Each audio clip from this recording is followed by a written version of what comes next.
अब आते हैं ब्रेन फॉग पे। बहुत कॉमन टर्म है, आई थिंक ज़्यादा लोगों ने सुना भी होगा बट उन्हें पता नहीं होगा कि ब्रेन फॉग क्या होता है। इसको फील करते हैं बट महसूस क्या है इसका।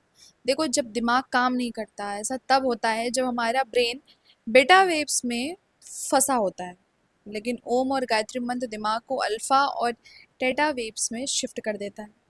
अल्फा वेव्स का मतलब है कि डीप रिलैक्सेशन, और टेटा का मतलब होता है क्रिएटिव पीक। यानी कि सबसे बड़ी बात ये है कि ये दोनों मंत्रास ओम और गायत्री मंत्र दिमाग को लेफ्ट और राइट हेमिस्फेयर्स को एक साथ सिंक कर देते हैं।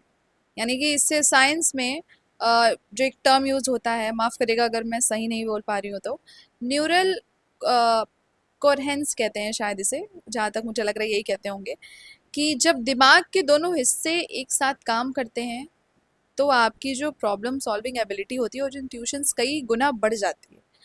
आप फिजिकल अलर्ट और मेंटली बिल्कुल काम महसूस करते हैं, जो कि इस चीज़ की पीक परफॉर्मेंस के लिए बेस्ट स्टेट कहा गया है। इसीलिए अगर आपने योगा भी अगर ज्वाइन किया होगा तो शुरुआत में ही ओम जो है आँख बंद करके इस पोजीशन में जो है करके जो है आप योगा करते हो। इसका भी एक वजह है, ओम बोलने का तो मैंने बता ही दिया। और गायत्री मंत्र भी हम अगर जाते हैं, अगर आप कहीं भी जाते हो, घर में भी अगर गायत्री मंत्र चल रहा है, यू विल फील बहुत ज़्यादा positivity at your house, at your heart, at your atmosphere आपका बहुत पॉजिटिव हो जाता है। तो ये ऐसे ही तो नहीं होता होगा, लाखों लोग इस चीज़ को मानते हैं, ऐसे तो नहीं मानते होंगे। उन लाखों में कोई तो गलत बोलेगा ना, मगर जिसने इसको अप्लाई किया है वो गलत बोल ही नहीं सकता। So that's what I am saying कि पहले आप इसको अप्लाई करिए अपनी ज़िंदगी में, अपने जीवन में, specially to those who are suffering from anxiety, depression, अकेलापन, लोनलीनेस, या फिर किसी भी तरीके से हार्ट ब्रेक हुआ हो। अप्लाई करना ज़रूरी है। अब अगला और बहुत बेसिक सवाल जो मेरे ख्याल से हर किसी के दिमाग में आता है कि क्या ये असर टेम्परेरी है। तो जहाँ तक मैंने रिसर्च किया है उसके अकॉर्डिंग, और मैंने खुद पे भी अप्लाई किया है, तो उसके अकॉर्डिंग नहीं। क्योंकि साइंस कहती है कि लॉन्ग टर्म प्रैक्टिसेस से आपकी ब्रेन की फिजिकल स्ट्रक्चर बदल जाती है। यानी कि इस प्रोसेस को कॉर्टिकल थिंकिंग कहते हैं। जो लोग रोजाना इन फ्रीक्वेंसीज का जाप करते हैं उनके हिपोकैम्पस, समझिए कि जो मेमोरी सेंटर होता है, उसमें ग्रे मैटर की डेंसिटी बढ़ जाती है। इसका मतलब है कि बुढ़ापे में भी आपकी याददाश्त कमज़ोर नहीं होगी, जो आजकल के टाइम में बहुत कॉमन देखी जा रही है, स्पेशली यूथ में। सामान रख के भूल जाते हैं, बहुत चीज़ें भूलने की बीमारी जिसे कहते हैं।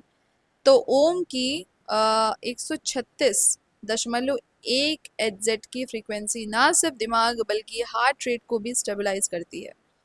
तो अगली बार जब आप इन मंत्रास को सुनिए या बोले, तो याद रखिएगा कि आप सिर्फ प्रार्थना नहीं कर रहे हैं बल्कि अपने दिमाग को रिवायर कर रहे हैं। साइंस और स्पिरिचुअलिटी का ये मिलन ही असली वेलनेस का राज भी है। इसीलिए अपने जीवन में इसको अप्लाई ज़रूर करो। अब वीडियो को एंड करने से पहले ये चीज़ ज़रूर बोलूँगी कि अगर आपको ये साइंटिफिक अप्रोच पसंद आई तो इसे शेयर करें और बताएं कि क्या आपने कभी इन वाइब्रेशंस को महसूस किया है। और अगले वीडियो में मिलते हैं, तब तक के लिए stay curious and please apply the both mantras on your daily life to see the change.